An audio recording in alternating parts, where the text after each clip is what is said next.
Good morning and welcome to this special broadcast of the Railway Safety Regulator State of Safety Report for the 2023-24 financial year. I am Fifi Peters. Now, in his latest newsletter, South African President Cyril Ramaphosa reiterated the role of rail as the backbone of the economy and the driver of jobs and growth. Now, while work is currently underway to revitalize the railway sector, the new Government of National Unity has quite a tough job ahead of it. Ramaphosa says that by 2029, rail lines need to be transporting at least 250 million tons of freight a year. In 2024, that number currently stands at 151 million tons. So joining me at the desk to reflect on this year's State of Rail Safety Report and how rail can meet the President's ambitious growth targets is Tshepo Khobe. He is the Chief Executive Officer at the Gautrain Management Agency.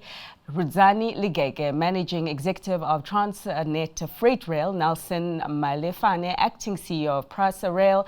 Muso Silaledi, Acting Chief Executive Officer of the Railway Safety Regulator, as well as Andy Swadlanga, the General Manager for Safety at Transnet Rail Infrastructure Manager, who joins us online. Ma'am, good morning to you, and gentlemen, of course, good morning to you all. Thanks so much for joining us in the studio.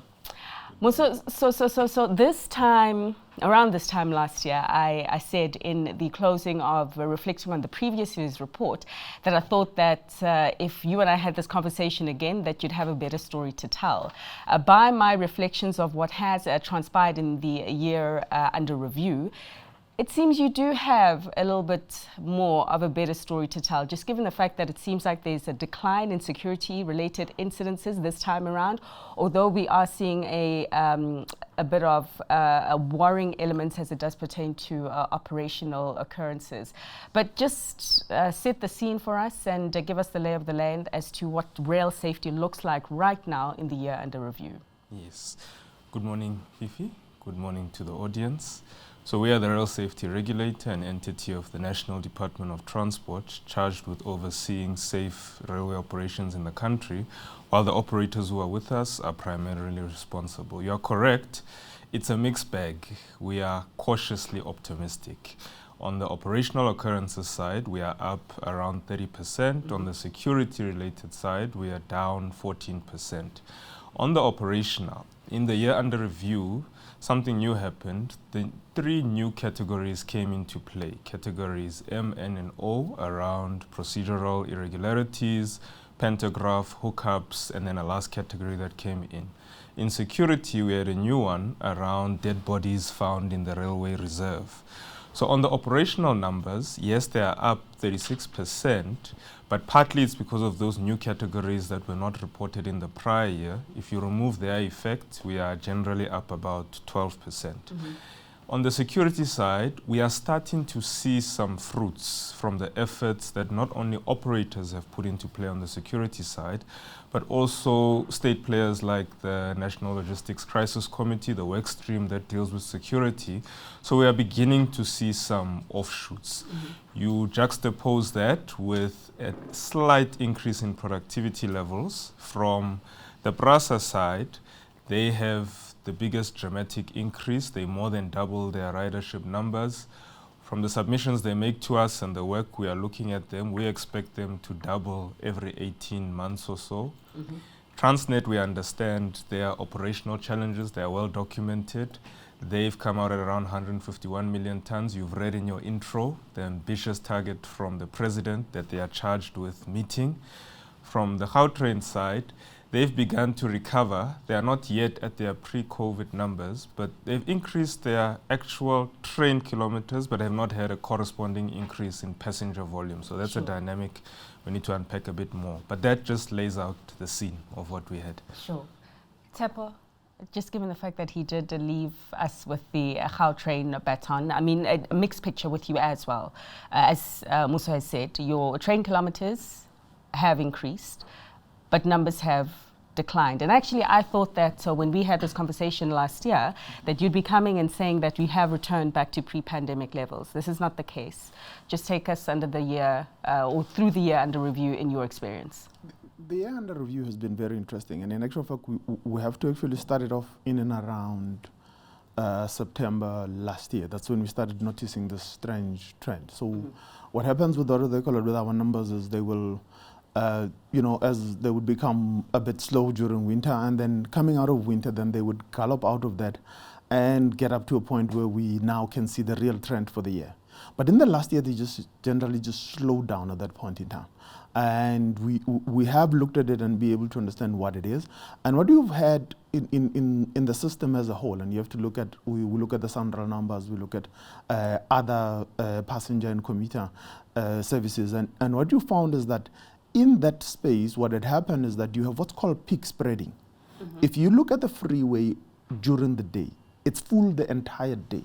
So people have found a way of being able to travel in and around each other and move their appointments in such a way that they actually can be able to travel in and around each other. But what it does is that yesterday we had a big accident on on the freeway, and it just creates crisis all around. I mean, we've had 2 days of trying to come into Sandton, and 2 accidents occurred, one yesterday and we had 2 today, and it doesn't work. So in actual fact, you will start seeing a big change on where people are now saying, I can't do this every day.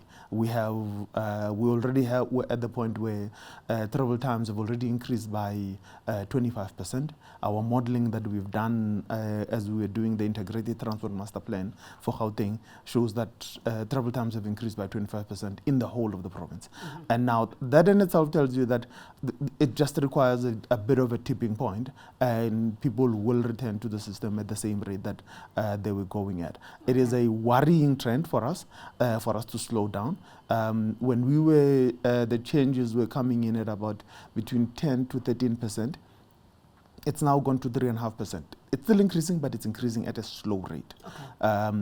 In essence, what we are seeing is that we have to be able to bring on more services and more for people to be able to do at our stations. And that's part of the great part of what we have to do as part of our new strategy. Okay, I mean, so just to put things into perspective, if I just read the numbers from my screen briefly, in terms of the million train kilometers, the Gautrain went from 7.1 last year to around 8 million train kilometers this year. There's the improvement.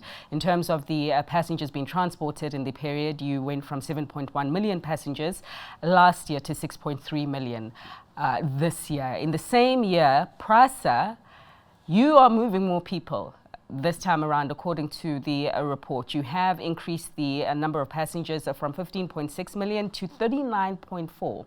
So one has to wonder to what extent maybe you have eaten a little bit from Tepo's lunch. We do know that the economy has been bad and pricing has been a factor that commuters do look at. But maybe we'll reflect on the economy in just a short while. In terms of rail safety and the state of operations at PRASA, as it does look like where you have also increased your your train kilometers in the period as well. So what worked this year? Clearly a lot of changes that yielded fruit. Good morning, Fifi, and to the viewers. Indeed, I think PRASA firstly welcomes the Railway Safety Regulator's report reflecting the state of safety within the country.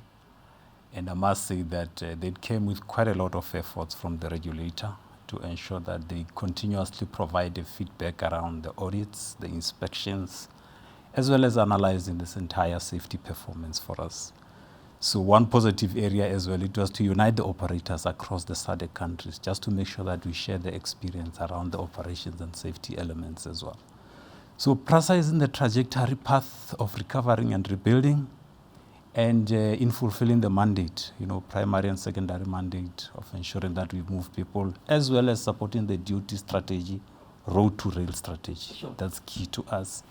So I think in that path of recovery, we have seen quite a lot of positive spins, I must say. If you look at the performance of PRASA, we moved from 59% to 87% for the year under review.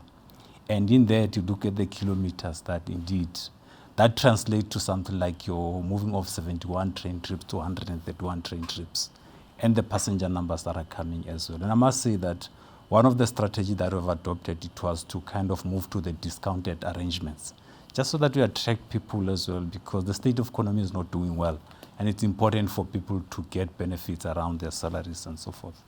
So looking at the safety element, yes, there are improvements, I must say, but there's still a lot of work to be done. Now, if you look at the capacity of PRASA, we are capable to move around 500 million passengers per annum. So this is a journey that we have undertaken. I mean, if you look at the recovery aspect, for the year 22-23, we recovered 15 lines. Last year, it was 16 lines that contributes to 31 lines that we have recovered so far. So this entire growth that you see, it goes with the efforts of the rebuilding work, the recovery of services, and also the element of confidence that we build to the customers. I think one of the strategy, it was to roll out the new fleet across all the lines so that people can feel comfortable that indeed safety and comfort elements has been considered in terms of this whole recovery program. So I must say that from the safety point of view, there are positive elements. If you look at how we performed around that particular space, we're still affected by a few elements. Around the recovery, there are teething areas that the regulator is picking up there. We mentioned the issues of Panto hookups that we pick up there. Remember, the railway is a system. You can't just work on one thing. You need to balance the entire program so that when you move the train, it doesn't get affected by other areas that are still behind.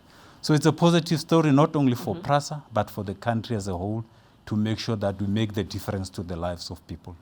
Sure, a positive story, but I mean, if we do reflect on what the picture at PRASA was looking like before the pandemic, there's still a long way to go to get to that level of performance. And I think that the same can be said, Rudzani, about Transnet. I mean, also, just giving a balanced report of what happened in the past year, although your train kilometers are pretty flat in terms of what that picture is looking like, but you did move slightly more tons, which is progress. Just given the fact that Transnet had been in the spotlight for some time, the mining industry had made known some of their grievances, even the manufacturers as well. So take us through your year and maybe some of the interventions that have helped. Musa mentioned beginning to see the fruits of the national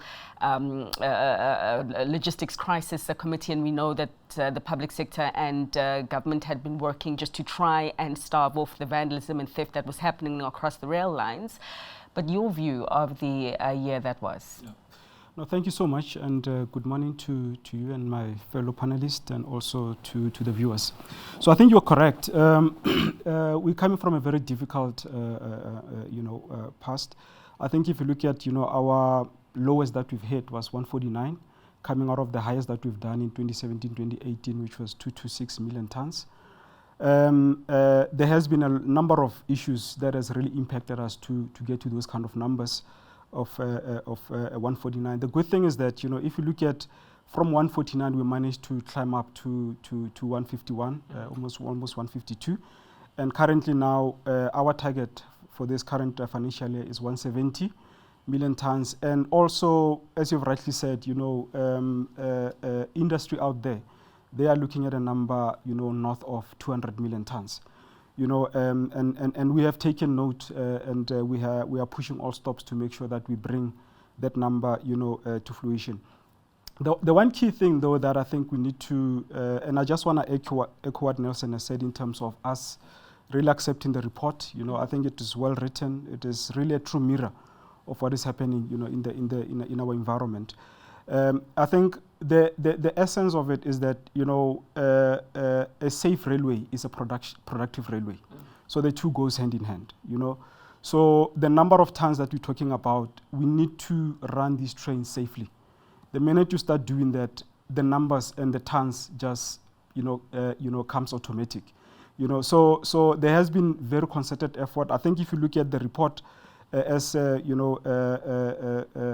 been said in terms of the addition of other categories, yes, it does, up the numbers slightly, but also if you look at if you remove, those the added categories, there has been, a bit of increase, which we do agree. And the areas that has been problematic has always been the KZN area, which I think we're going to get into and try and unpack it further in terms of that. But also over and above that, as you've rightly said, we brought in the NLCC. We're working very closely with the NLCC. We're working very closely with industry. There has been a number of, interventions that the industry has brought in that has really helped us to really start seeing the needle moving in the right direction. You know, there's still more that needs to be done. I think within the NLCC, there is also Workstream 7 that is dealing with security. And we are very much hopeful that, you know, with this work that we're doing, working with the presidency and the Vulindlela, you know, that will definitely help us to really get the numbers way above 170, going closer to the 200 million tons. Okay, so if I bring in your colleague Andiswa now, just to build on the picture at Transnet, so just given the importance for it and the economy, notwithstanding some of the problem areas, but we are reflecting on a path or position of progress. And I think that the hope is that the progress that we have seen in the year under review is something that will be sustainable. So just from a safety management point of view, can you just help us understand exactly what was done internally within the business to help and alleviate some of the safety pressures, and where, in your view, ma'am, do the concerns or worries still exist? Thank you so much, Fifi. Good morning to you and the colleagues in the studio, as well as your viewers. Indeed, let me also accept the report from the RSR. It is indeed a true reflection of what transpired in the year under review. Fifi, I do want to agree with the RSRCE that indeed we have been experiencing a lot of these incidents. On the safety side, if we don't address what is currently happening on our safety, we're not going to achieve all the volumes. The numbers that we're talking about that the minister or the country would like to see us delivering are not going to happen if we don't focus on safety. We have been inundated by a number of derailments. If you look on the Transnet side, and mainly on the running line, as well as in the yards, the shunt derailments. And if you look at the root causes of these derailments, some of them are things that are within our own control. We have employees, I think coming from the COVID space, a lot has happened and people are really not focusing. We have train working rules that are not being adhered to in some places. We have safe operating procedures that are not being adhered to. We're working very hard on the safety side to ensure that we do the refresher trainings. We take our employees through the processes. We ensure that there's adherence to these rules. And also, I think it is something that Transnet has been sharing openly, the issue of backlog on our maintenance. We are very hard on the maintenance and around the infrastructure. We're ensuring that during the annual shutdowns that we've been running across all corridors, we are replacing rails that need to be replaced because we have had a lot of pairway issues where we have broken rails or we have our rails having slacks and all of those things. Our engineers are working very hard to ensure that we focus on the maintenance side of things. Also, I do want to agree about the view that we also have been experiencing new categories around the pantographs.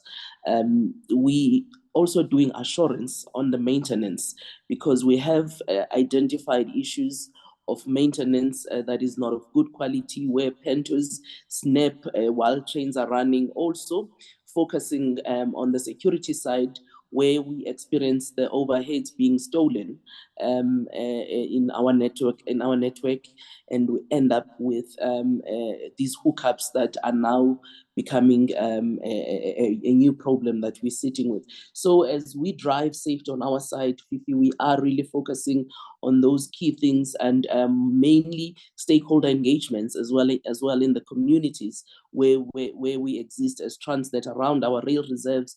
We're ensuring that there is a proper maintenance on the fencing. We have seen a new trend on the public fatalities, injuries that are happening. We're ensuring that there's a proper fencing. There's also a regulation that has been passed. Transnet is working very hard, and we have identified key corridors where we're going to focus and ensure that there's proper fencing in those areas. But most importantly, we are also engaging with different departments like SALGA to help us with the illegal encroachments around our railway lines, also working with the Department of Human Settlements to ensure that they also help us with illegal squatters that are around our rail reserves. Thanks, Fifi. Andisa, so you essentially have led us down the operational occurrences umbrella and just looking deeper at the different occurrences that have happened in the past year.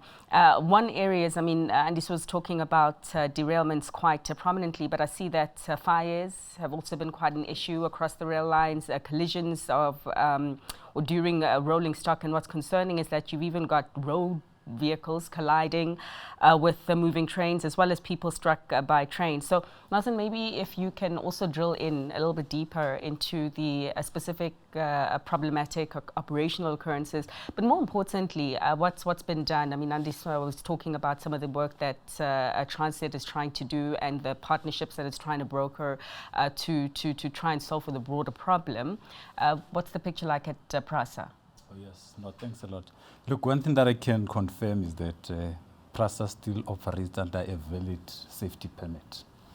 That gives an assurance that the safety management system is functional. Okay, that was a joke. I missed it. Okay, we'll get to it. I'll come back to you in just a short while. Yeah, look, I think it does happen. At times, these incidents are attributed to poor maintenance. And I think we'll talk about the backlog around the maintenance element. Now, the incidents that were related specifically to the fires, it's explosions that happens inside what we call it a high tension compartment. If maintenance has not happened properly in the train, you will pick that up. We picked that up quite a lot with the old fleet that we had. It happened a lot at KZN, but our strategy has always been to ensure that we roll out the new fleet. And after that, we never experienced those problems. And I can confirm that in the next report, there will be less of that from PRASA point of view. But I think in terms of safety, there are a number of areas that really needs attention from the operator's point of view when it comes to the incidents. So as we said that one of the areas that we are dealing with as operators is an underfunding element. We don't want to run away from that, because if things were to be our way, we could have got this thing up and running perfectly so that we avoid the incidents. But unfortunately, we had to deal with the less that we have just to make sure that we maintain and we keep the service running for the sake of the economic activities of the country. So that's basically what is happening around the elements of incident. But beside that, the safety management system enforces us to do certain things in a certain way, to enforce the safety culture in the work environment. So there are programs that are running specifically to make sure that people that are operating, being the train drivers, being the maintenance staff, the TCOs and so forth, they comply with certain standards before they undertake the work so that they eliminate these elements. One of the key areas that affects the operators mostly at the moment is the recovery from the elements of theft and vandalism. Now, one of the areas that was targeted quite a lot, it was the signaling aspect. And you'll note that PRASA at the moment, even Transnet, still running the limited services because the signaling, it's not functional. So that actually prohibits high frequencies, and you'll note that we are still running the frequencies that are actually hourly intervals. So that on its own, it at times brings the elements of negligence. Sure. When your system is abnormal and it relies on human beings to almost control everything. So those are the areas that we pay attention to make sure that there's tight supervisions and monitoring of the speeds around these whole issues. The behavior elements is the key issue that actually we are paying attention to make sure that we eliminate these incidents that are causing the incidents that we are talking about today. Okay, and I want to stick with the operators and just for just a short while longer. Also, just to let the audience that are tuned in via webinar know that you're free to send through any comments that you have, any additions that you'd like us to make reference to, and even any questions that, of course, you have for the rail operators themselves as well as the regulator. We'll get to them as soon as they start coming through, in fact, and get through as many as time does allow. But Tsepo, we started off just looking at the bigger picture of the Gautrain, the train kilometers, the number of people that you're moving this year and the like. Historically, in the past, we have spoken about the fact that the Gautrain isn't subject to the Gautrain infrastructure network, isn't subject to as much theft and vandalism as your colleagues in the industry. You guys have got the advantage of sort of greater security in the past, is what was mentioned mentioned, perhaps your pockets are even deeper. But if you maybe can just speak to, no, don't be shy, it's okay to have deep pockets. If you can maybe speak to some of the operational occurrences or the safety-related, security-related occurrences, if any, that are worrying you at this point in time and what you're doing about them. So one of the issues that that the regulations on notification on of any occurrences that occurs, and it's a new one that we have found now. It's that we're finding dead bodies in the rail line, and when you look at it, it's not an anomaly as such, but it's an anomaly for us, so because people either committing suicide, people being killed. I'll get to the suicide part. Sure. So the one incident that we had was just a body that we found there, and it looked like somebody who was shot from somewhere else, and they jumped over the fence, and then they ended up in the railway line, because you could see where they jumped. So they probably had been involved in a robbery somewhere else, and as they were running away, they jumped over, and they were fatally wounded. So that's a bit of an anomalous one, and because of, and I think what's good with the regulations on notifications on reportable occurrences, it's the fact that we now are taking the railway line as a system rather than looking at it as the individual incidents themselves. And that becomes important, because once you start seeing things like that, it says to you there are areas where there are going to be incidents that occur that come from outside and just simply end up there. A big increase that we've seen, and when I was when I was at the International Rail Safety Conference, I spoke about it. It's the issue of suicides, and that is a big issue, and some of them it's And it's strange, because the kind of people who we've caught, who we've stopped from committing these suicides, don't come from families that you would assume that that would be. So we were not saying that depression doesn't. Middle class. Yes, they're more middle class. I mean, you're talking about kids from midstream that are trying to commit suicide on the railway line, and then there's occurrences where you find people who they have no ID, no citizenship, nothing, and there's no note and anything of that sort. And that you can see it's much more desperation more than anything else, and all of that. So we've noticed that there are pockets of the railway line that have to be reinforced in terms of the fencing itself. And we are moving quite swiftly to be able to do exactly that. So we're going to end up with double the fence than what we have. So in as much as everybody's trying to catch up with having the first fence, we're going to end up, because we are a more urban system, and being an urban system, you are the externalities. One of the other big issues that we've sort of slowed down in this year was that there's a lot of vehicles that go into the railway reserve. Because we operate within cities, you end up with vehicles veering off, or with a bit of tipple over the weekend, people end up in the railway reserve. We've worked with agencies such as Sanral to be able to stop the big point where it used to occur, which is the corner there in and around Eco Park in Centurion. That curve there, most people had struggled to navigate it, including heavy trucks. So we have installed a new barrier there, and it has recently caught what do they call it? We nearly ended up with smashed avo on the line, a truck full of avos from getting into into the railway line, and that would have damaged the railway line quite badly. So these collaborations where we work with other agencies that are non-railway are yielding fruit. But the issue that was brought in now, that where we have to collaborate with SALGA and also with the municipalities to be able to find the reinforcements in areas such as the area near the University of Pretoria, near Hatfield Station, is prone to that. I'm trying to remember the name of the street, the corner of Bennett Street, and just near the old Prasa House. It is a big area where we, after people have had a few drinks in Hatfield, they end up in the railway in that space. So the spaces like that, it's things that we have to reinforce. We have to jointly work with the municipalities, work with SALGA, work with the road agencies to be able to make sure that vehicles don't end up on the railway line. We don't have open level crossings, so we don't have any of those problems. The minor issues that are going to become a big issue with the reportability of occurrences are actually people walking around with their phones. So people are getting hit quite heavily on our escalators because they're walking around holding a phone like this, and we are seeing a lot of those incidences. They're skyrocketing on what do they call it, on our service. They're not big, but they are showing that should there be a lapse in maybe somebody watching people on platforms, somebody might easily walk over the yellow line and end up on the railway line. So it's something that we have to watch. And it's about the leading indicators. For us, it's a big issue. You have to watch the leading indicators. What are the small things that point to an issue that will long-term wise become a problem? 100%, and especially just given the fact that phones are not going anywhere, perhaps the usage of phones is certainly going to increase. Gentlemen, I see that KZN was a standout in terms of the slippage of the safety performance, as it were, in quite a number of areas.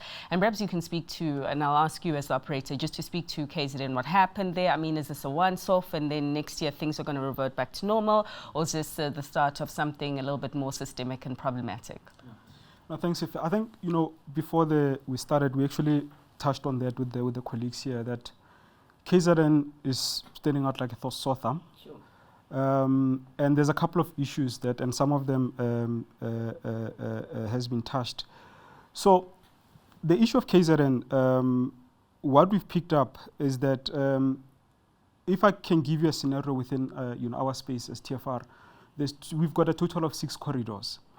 2 of the corridors run into KZN, which is the container corridor from Durban to Johannesburg, and the other one is the North Corridor, which is running from Ogis area into Richards Bay. That is our export line. So what we've picked up is that railway, when it was put together, it was in the middle of nowhere. But what we're picking up is that, of course, with the increase in population, you find that railway now has become part of the communities. Communities have built around the railways. Sometimes you find that, is one community separated by railway. Of course, in the situation like that, there'll always be constant crossing. That's point number one. But also what we're picking up is that the railway, unfortunately, has also, given the frustrations that communities may have, i.e. service delivery and it has become the easy target as well, where people will go to the railway to try and show their frustrations, blocking, the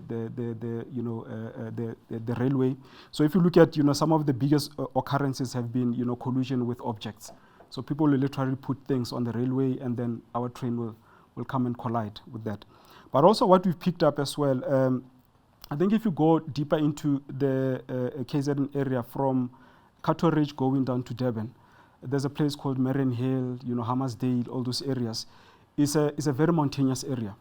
And what we picked up is that, our rail literally cuts through a mountain, and it sort of like creates a flat surface. So a lot of communities there, they will then use that flat surface as a walking area to access different areas.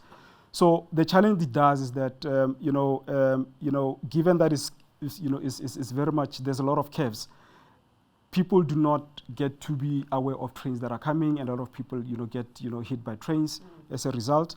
But also the biggest challenge that we have seen is that people encroaching into our servitudes, where it then starts compromising even our drainage system. The recent floods that we had in KZN, a huge damage that we had was in that particular area, where you find that because people are building at the toe of the, of the mountain, it compromises the structure of the soil, and then there was a lot of washaways in that particular area. So I think those are the areas where we've picked up, and of course the other issue being security.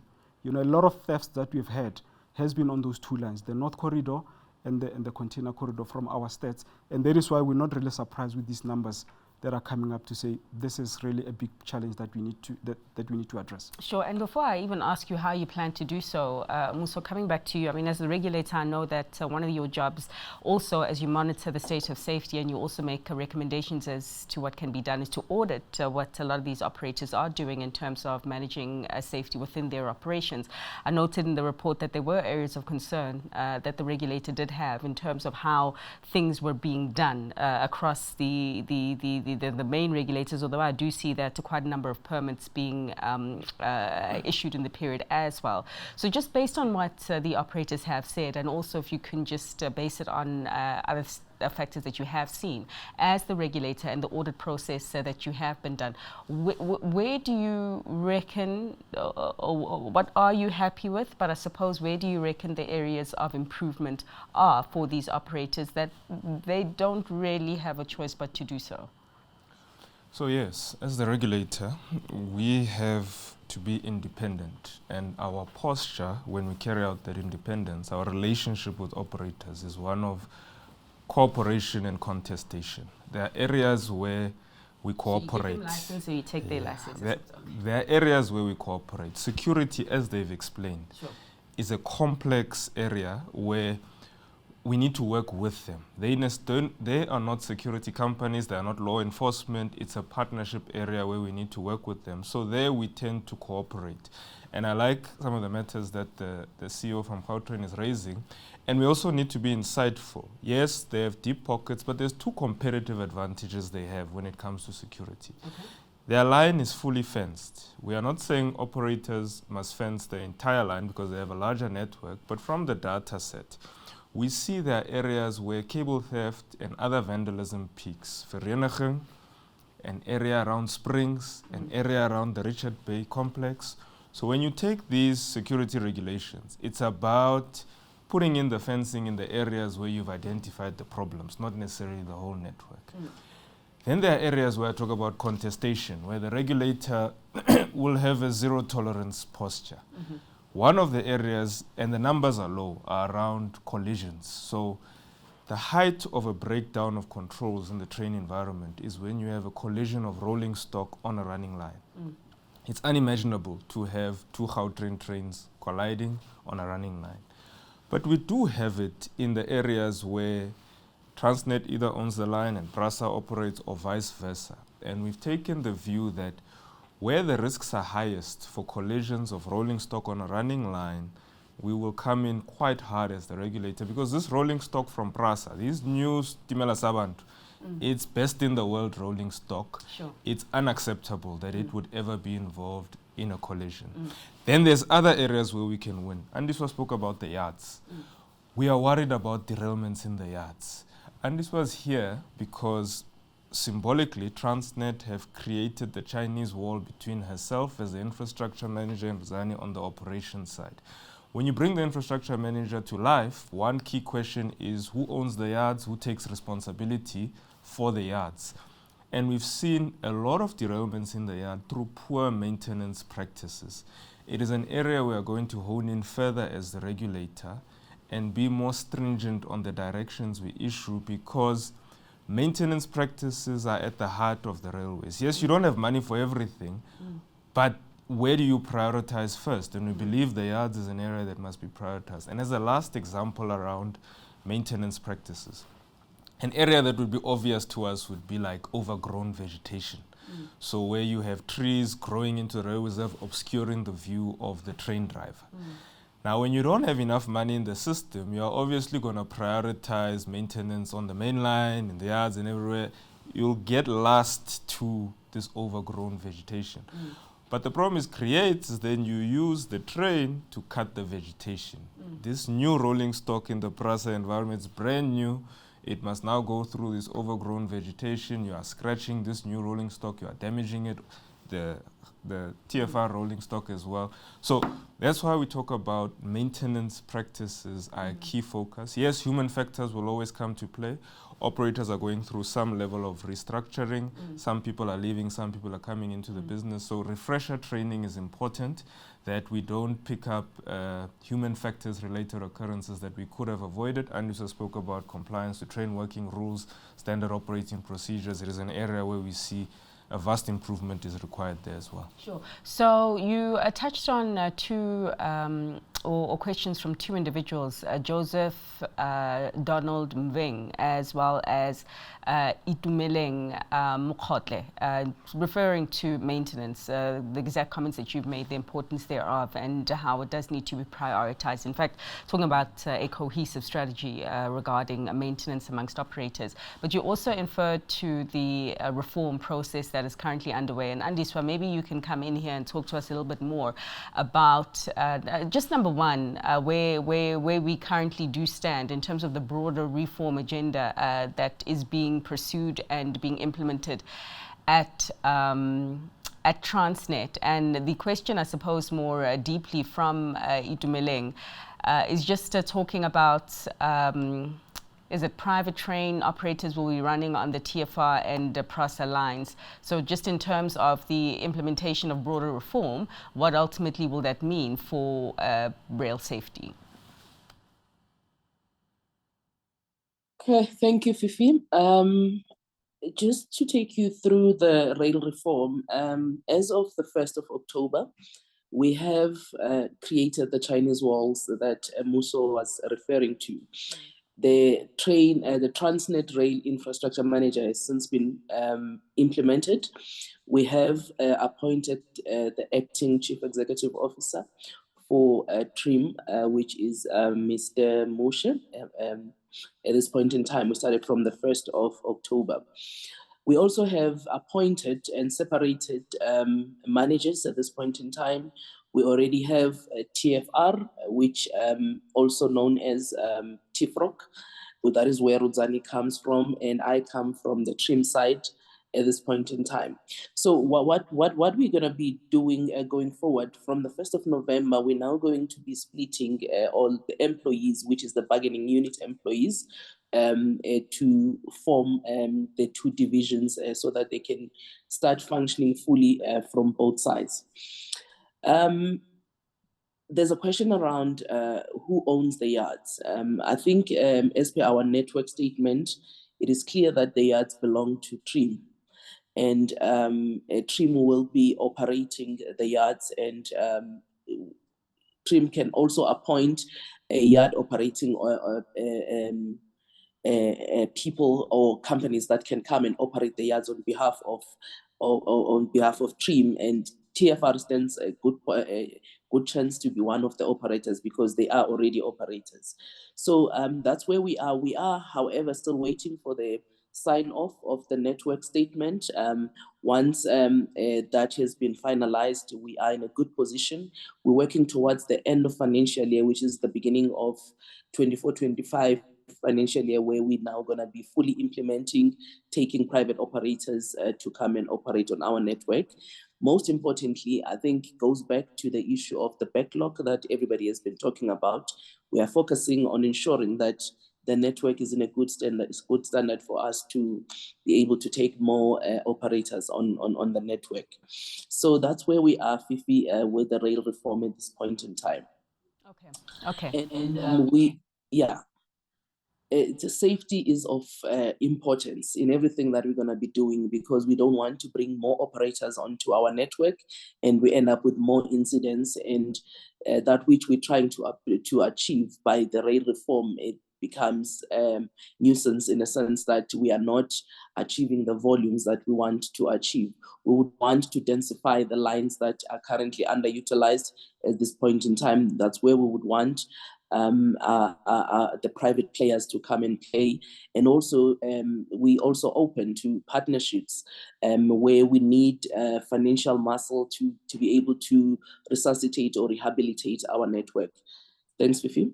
Okay, and I'm glad that you left it on the point of the money, because it's an important day to discuss money here in South Africa, just given the fact that the finance minister will, in just a couple of hours' time, be detailing what the money picture does look like. But we do know that this government is very committed to reining down debt, bringing it down, and is very committed to trying to do away with wasteful and fruitless expenditure.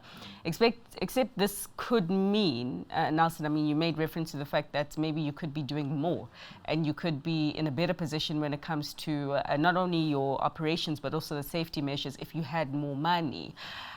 In the event that we assume that we will have a continuation of what we have seen in terms of this fiscal consolidation, what then is your thinking about how you can get around some of the areas of concern in different ways, or with the options of perhaps different revenue measures for you? Or are you saying that with the absence of more support from governments, your hands are pretty tied? No, thanks a lot, Fifi. I think the advantage that we have as operators, it was the launch of the National Rail Policy. And in there, it has outlined quite a number of measures that led to this vertical separation. And I think it also gives us an operation to embark on the private sector participation space, so that where we cannot do it, probably hand over to the private sectors to do it. The same with the lines. There are lines that we strongly believe that those lines moving forward, you can concession them, so that we allow this high competition space to actually come into our space. But I think the key issue for us as PRASA for now, we have, even through Department of Transport, just advocated that we need to remain with 2 infrastructure managers for now, so that we can be able to complete the work of rebuilding the network. We don't want to hand over the incomplete work to other people that are coming into that space. But the key important issue is the priorities. There are lines that we strongly feel that they are key, they have a number, they actually have a case to run the service in those lines. There are lines that we strongly feel that we can hand over to other operators to probably do that, rather than just focusing on moving fewer numbers, while we can focus on other areas. So there's a number of strategies that we say in the midst of where we are as a country, how do we support to make sure that we do the best with the little that we have? We know this is the journey. It will get better with time, but we need to accept that for now we need to start somewhere else. So that's basically how we approach this whole matter. Okay. Rudzani, do you have a comment in terms of budgeting and how it can improve things over at Transnet? Yeah, I think most definitely. But I think, as you have rightly said, the strains in the fiscus is a reality. So, of course, it's a question of how do we find, innovative ways to also crowdfunding, i.e. from private sector and all of that. And also, with now the rail reform, other operators coming in, I think the essence of, or the model rather, that TRIM is taking is that, the more they densify the line, the more money they get. The more money they get, then they're able to get, money to invest, So I think, and I think if you can look at the freight logistics roadmap, at the heart of it is exactly that how do we densify the line? How do we move trucks from road to rail? And in doing that, this model then somewhat funds itself, because you'll be running more trains. Rail still remains the cheapest, in my view. And I think you then are able to start, as I've said, crowding in the funding as such. But we are aware that, government has made it clear that, there is constraints in the fiscus and we need to find innovative ways. Sure. In the event or the ideal scenario in which the implementation of this rail reform that Transnet is pursuing is successful, and then you are able to move a lot more tons, your kilometers and all that are able to increase, what that will do, as Andiso did a highlight, is the fact that it will make you even more responsible to make sure that the safety boxes are in check. And Tsepo, I remember last year we were talking about the role of technology and how this can help. I mean, this year we have, and even the last year we were talking about artificial intelligence and how it's improving a whole lot of the industries right now, and one has to ask to what degree you reckon the more advances in technology and AI could help with safety measures. Last year you had said that, Fifi, yes, I hear the case for technology, but if you still have these individual cartels and you've got these syndicates that are purposefully going to steal these assets and vandalize your infrastructure, there's only so much technology can do. What's your position right now? So technology is important, I'll be honest with you. So we don't run at the kind of availability and functionality that we have now for no apparent reason. So every train, when it leaves the service, it goes through the automatic vehicle inspection system. So our AVIS it looks at the Pento, it looks at the wheels, it looks at the brakes, it looks at a whole lot of components on the vehicle, and it's not manually inspected. And all that data then goes into an AI system that then reads through what we use as we call visual comparator systems. So you've got a picture of what a good system looks like and what, if there are bolts missing and or there's leakages and all of that, hydraulic oil, what does it look like? And all of that then gets fed into the maintenance. It creates efficiencies, because one of the first few things that are going to have to happen, and as I spoke at one of the conferences, we're going to have to shrink for us to grow. So we're going to have to use a lot of technology and for us to be able to make sure that we then can reduce the number of the points at which we have the touch points by human beings, and the inspections is one of those things. And as you bring on technology, then you also have to bring on training, because that's the one thing that everybody tends to forget. It's like, oh, bring on the technology. It's like, but there's also the need that people will be trained. So we'll have fewer people doing the work, but a whole lot more efficiencies, and a lot more people can be deployed to do a whole lot more work. And in actual fact, some of our maintenance challenges that we have, we can actually resolve them a lot more with technology and create efficiencies in that space. I am still of what they call where I was in the last year.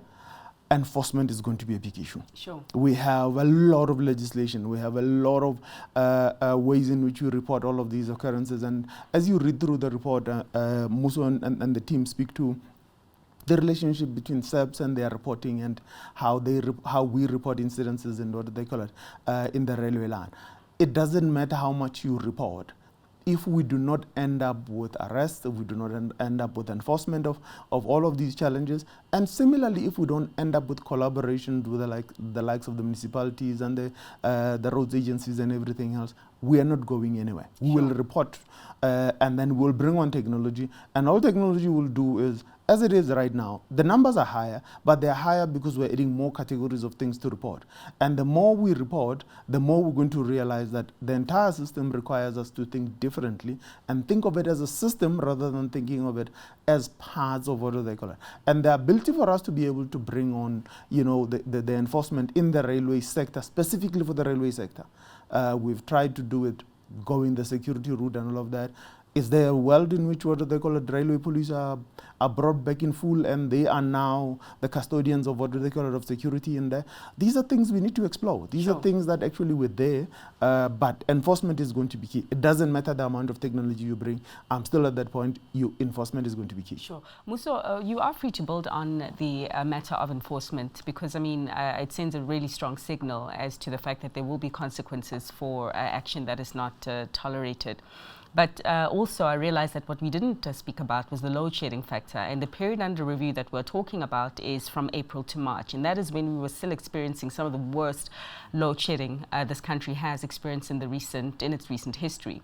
So a comment on enforcement and perhaps where those conversations lie between yourselves and other stakeholders who are needed, the police and all that. But also a comment on load shedding and whether we can expect a slightly better picture, a better report next year if we still have continued relief from the load shedding front, the kind that we're experiencing right now. Yes, so we're very happy that our colleagues at ESCOM have delivered the kind of performance they have delivered, and we are basically out of the load shedding conundrum. But what did it cause from the data we saw? The load shedding meant that in areas where the railway network was not as protected as it should be, and you had persons loitering within the railway reserve, they had more time. Coupled with the fact that trains were not moving in those sections, they had more time to do the theft and vandalism that they were doing. Secondly, it affected areas where we were operating in degraded mode. For too many areas in the network, we have degraded mode. The signaling systems are not in play as they should be and have not been deployed. The telecommunication systems are not where we want them. The hardware that we use for telecommunications, the trunk radios, are not there.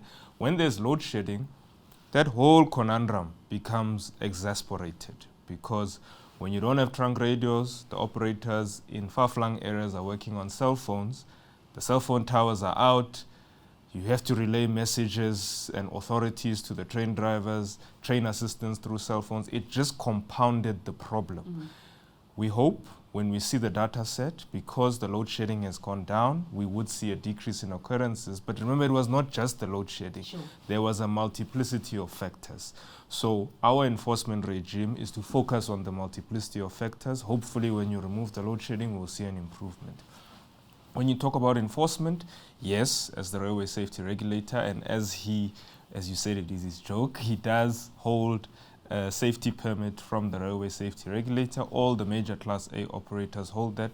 And in the extreme event where we come to the conclusion that they are no longer able to put together a safety management system and run safe trail operations, we would then revoke their permit. That is a heavy decision to take, because rail is the backbone of public transport, and we need trains to move our people and to move our economy. So the audits, the inspections, when they open a new line, they come to the regulator and they ask for what we call a no objection. And one of the areas where we are tussling a lot, they operate at speeds of around 15 kilometers an hour, 30 kilometers an hour on corridors they have just recently refurbished and spent a lot of the capex budget on. Commuters become frustrated. You are in a new train, stations are being refurbished, I'm trying to get to work, but we are traveling at 30 kilometers an hour. Sure. They make these submissions to the regulator to approve speeds. These trains can go at 120, to go at 60 or at 90. We have certain gates they must cross around the condition of the perway, the infrastructure, the substations, the overhead traction equipment, the communication systems, and the telecoms before we would approve that they go at these speeds of 60, 90, 120. We want South Africans to move faster, but we must do it safely. So that is where the enforcement regime comes in at its sharpest as the regulator. Okay. Remind me never to use you when I'm in a hurry until you get your approvals. But at least, ma'am, we'll give you the final word, because just I think also wrapping up under this umbrella of enforcement, I imagine that yourself, in fact, I do know that yourself as Transnet, as well as the other major operators, are doing quite a lot of work internally just to raise awareness, not only amongst your workers, but also within the broader community around the importance of rail safety, some of the repercussions when it does come to injuries as well as fatalities. But one has to wonder whether it can be taken further. If we're talking about accountability, the fact that we are still seeing level crossings, the fact that people are still being struck by trains, should perhaps, in your view, maybe not further consequences for naughty commuters also be leveled in place, such that they also maybe spend some jail time or experience hefty fines for their action, in your view? Or is the education and awareness campaigns that you are driving sufficient? Thank you so much, Fifi. By the way, we were supposed to have had a very big imbizo at our SNN Park campus in Kempton Park on the 10th of October. We had to cancel because of the non-availability of the minister, as she was busy rolling out her campaigns for the Transport Month. We are going ahead. There's a big imbizo that we're going to be holding on the 14th of November, and the colleagues around the table there with you are all invited. We have invited different stakeholders, and exactly to your point of educating and doing more campaigns and awareness to our communities. We have SALGA on board, we've got all road agencies on board, we have RSR on board, we have Santaco, the taxi industry. We also have invited different departments, like Department of Education. You have heard about the level crossing incidents where we have scholar transports colliding with trains at the level crossings. We're bringing the human settlements as well. We're bringing many, many stakeholders. We're going to be having a very big imbizo where we're going to be strategizing together and putting together or coming up with undertakings of what is it that we need to do as a collective. It is not a Transnet campaign, but rather a campaign for the country to ensure that we reduce all these safety incidents that we have in our public, at the level crossings around the railway lines. So this campaign is aimed at educating and working as a team. If we don't have the taxi industry on board, I'm saying this, Fifi, because we have heard some motorists cutting our boom gates that we have. at our level crossings allegedly, and we also want to make that awareness for them to understand the importance of having those boom gates operating in those areas, and the importance thereof of them to wait for the train. When a train is approaching, the speed of the train can be underestimated by people who are on the ground, or the motorists are not understanding that the train is moving faster than they think. So we want to and educate more communities. We're bringing even our traditional leaders.